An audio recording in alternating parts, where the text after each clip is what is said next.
হেতালি গুড আমি এতিয়া হেতালি নমস্কাৰ বন্ধু বান্ধৱীসকল আমাৰ YouTube channel children care and এডুকেশ্যনলৈ আপোনালোকক স্বাগতম জনাইছোঁ আজি এটা নতুন ভিডিঅ'ৰ সৈতে আমি আপোনালোকৰ ওচৰলৈ আহিছোঁ আশা কৰিছোঁ আপোনালোকে ভিডিঅ'টো শেষলৈকে চাব আৰু ভাল পাব আজি আমি এটা পুৰণি আমি সৰুতে যি খেলিছিলোঁ সেই খেলটো খেলিম আৰু আপোনালোককো দেখুৱাম যেহেতু এতিয়া স্কুল পৰীক্ষা শেষ হ'ল আৰু ল'ৰা ছোৱালীবোৰ ঘৰতে আছে তেওঁলোকে হয়তো মোবাইল আৰু টিভিতে ব্যস্ত হৈ আছে তুমি কি কৰিছা বন্ধ দিনকেইটাত মোবাইল আৰু টিভি চাওঁ হয় ইয়াৰ দৰে চাগে প্ৰত্যেকটো ছাত্ৰ ছাত্ৰী এতিয়া ঘৰত মোবাইল আৰু টিভিত ব্যস্ত হৈ আছে তাৰ পৰা কিছু আঁতৰি আমি যি আমি হেৰাই যোৱা যি খেলসমূহ সেইসমূহ ল'ৰা ছোৱালীক শিকাবলৈ চেষ্টা কৰিব লাগে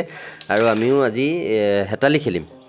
যেটো আমি হেৰাই গৈছে আমাৰ মাজৰ পৰা আজিকালি ল'ৰা ছোৱালীবোৰে হেতালি নেখেলে নহয় খেলিবা গেম খেলিম কি গেম খেলিবা হেতালি গুড আমি এতিয়া হেতালি খেলিম কি কৰিছা ঋষি আৰু লহৰ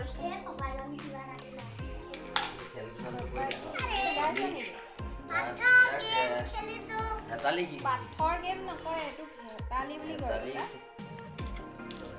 লহৰ মোজা এপাত কিনিছা যে কিয় বেটা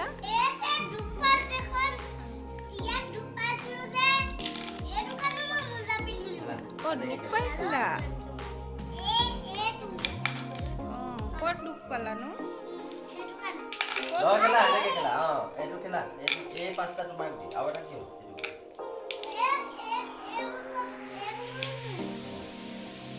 পাইছা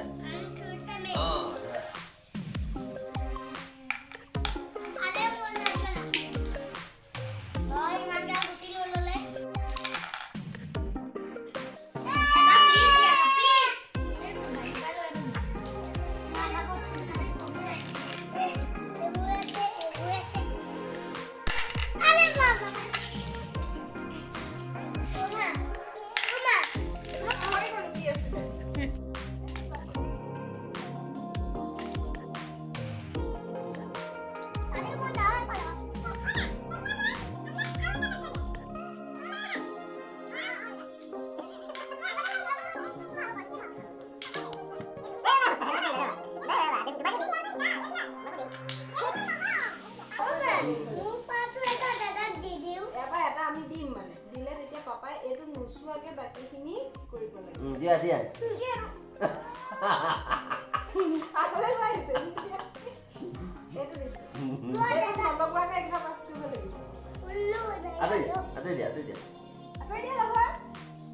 কেমেৰা ৰেকৰ্ডিং হৈ আছে লহাত ঋষিকে চাই যাব থেংক ইউ দেই বাই বাই বাই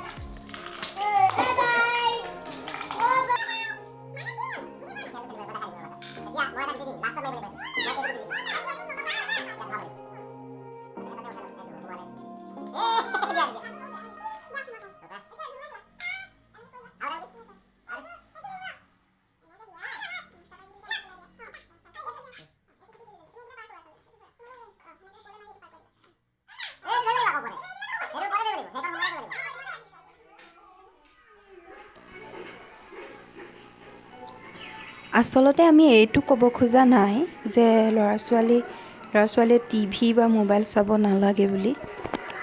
টিভি আৰু মোবাইলো চাব লাগিব কাৰণ তাৰ পৰাও বহুত কথা শিকিব পাৰে ল'ৰা ছোৱালীয়ে কিন্তু যদি দিনটো বেছিভাগ সময়ে যদি টিভি আৰু মোবাইলৰ লগত কটায় তেতিয়াহ'লে তাৰ পৰা হ'ব পৰা অপকাৰখিনিৰ বিষয়েও অভিভাৱক অভিভাৱিকাসকলে নিশ্চয় জানেই গতিকে অকণমান সময় যদি আমি টিভি আৰু মোবাইলৰ পৰা সিহঁতক আঁতৰাই আনিব পাৰোঁ সেইটো আচলতে আমাৰ কাৰণে এটা প্ৰত্যাহ্বান বুলিয়েই ক'ব লাগিব সিহঁতক টিভি আৰু মোবাইলৰ পৰা আঁতৰাই অনাটো